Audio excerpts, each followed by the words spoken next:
Tatiana's talking a little bit about what her goals are in Chinese, which is something that we talk about a lot, but we haven't talked about that much in the podcast. So, her goals in Chinese. So, she says, "Hi, Luke.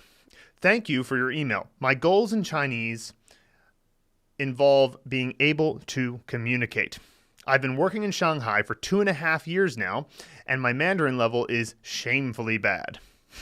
Before, I didn't really need it for my work, so this was okay, but for 2 months, I've been working in a 100% Chinese environment that speaks almost zero English. This is why my first priority is to be able to talk. Of course, if I can be fluent, it would be amazing.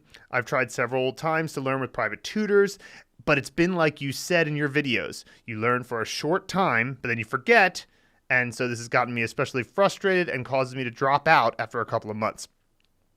Your method seems somehow revolutionary, or at least I identify completely with all of the challenges and frustrations you have listed on your videos. So I'd really like to give this a try. I don't have much time to study. As I mentioned, I work full time, but the small duration of your videos are really ideal for when I have some free time in a taxi or something like that. So looking forward to hearing from you, Tatiana. Well, thank you, Tatiana, first of all. And, it's the thing that sticks out. There's a few things that stick out about this email. The first one is that you said, I've been working in Shanghai for 2.5 years now, and my Mandarin level is shamefully bad. Now, I'm always on the fence about these types of things because on the one hand, you want to say, hey, there's no need for shame in this conversation. Would you expect a 2.5-year-old child to be great at the language they're speaking? But on the other hand, I get your point. I know what you're trying to say. You're trying to say, I've been in Shanghai for 2.5 years. Shouldn't I be better than I am now? And you realize, oh, maybe I didn't study as much as I could have. But then again, sometimes the methods were what let you down. It wasn't necessarily that you yourself weren't committed enough. So that's important to recognize as well. But I know the feeling you're getting after. It's like, I feel like I should be better by now. Now, the fact that you're working in a non-English environment, 0% English, at the moment it's overwhelming, but it's actually great news because it means that you'll be able to apply what you learn in the Mandarin Blueprint method or the pronunciation mastery course, which are now all integrated. But the fact that you'll be able to apply it so quickly every day, you're going to have opportunities to hear the sounds that you're learning in the pronunciation mastery or see the characters that you're learning or the words or see them applied in a grammatical structure. You're going to have so many opportunities, which brings me to the point about attention. Day to day, the more you pay attention, the better your day tends to go because almost all of the things that happen to us that are negative are a result of being lost in some other world of thinking, and then we missed something that happened, and because we missed what our spouse was saying to us, or we weren't listening to our business partner, or we missed an opportunity to do something because we were looking at our phone or whatever.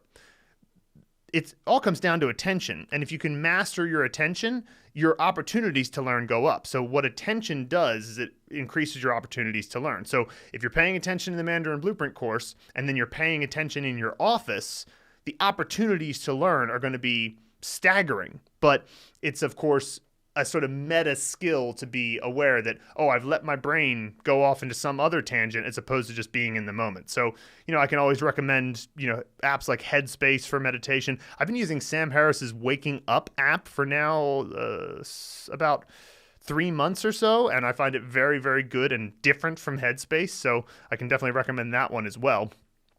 So that can be huge. Now, you point about private tutors. Yes, this is what happens with private tutors if you're not using them in conjunction with some other core curriculum. So if you just go to a tutor, unless they're really, really good, they're not going to give you a core curriculum that you understand. They're going to kind of go into the class and they'll have an idea about what they can do to make a class work. But again, they would have to be super high level to take it seriously enough that they're like, okay, I'm going to give you this core curriculum that I know works, that's based on a bunch of scientific research for language acquisition. I'm going to let you in on what we're doing, and I'm going to give you the materials and present it to you in a very integrated and systematic and linear way.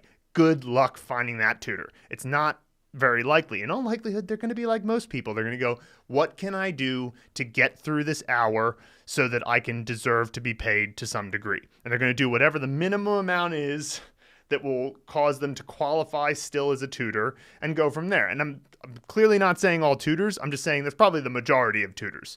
And, I've certainly been there when I was an English teacher when I first came to China back in 2011. Wow.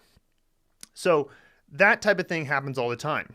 So when you're working with tutors, it can cause you to feel like, where's the progress really? Like it's like 2 steps forward, 1 step back, or sometimes 2 steps forward, 2 steps back, 3 steps forward, 2 steps back. It's like, it feels like you're not making much progress at all.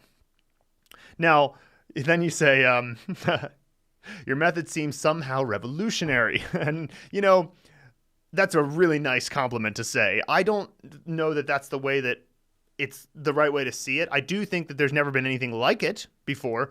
It's just everything builds off of what was previously there. There's no way we could have done the Mandarin Blueprint method if it weren't for a number of incredibly innovative people in the past in the Chinese learning world, and also not just Chinese learning world, the memory champion world and the habit building and motivation world and all of that. There's so much of what, and in my case, I've studied a lot of philosophy and psychology in my life. And so like that has helped a ton with the Mandarin Blueprint method. And so if out of that concoction of a bunch of really cool and awesome innovations of people in the past, we managed to pull out some new innovations. I mean, we have a patent pending character learning order and stuff. So there's definitely some innovation in there. I certainly hope it'll be revolutionary. And I think that when it comes down to it, if you can learn characters really quickly, it's going to make Chinese a lot easier. And I think in the future, people will start to see Chinese as, oh, yeah, that's that language that has that, you have to learn all these characters, but geez, it's so easy once you do. That's how I want people to see Mandarin in the future, because that's the truth.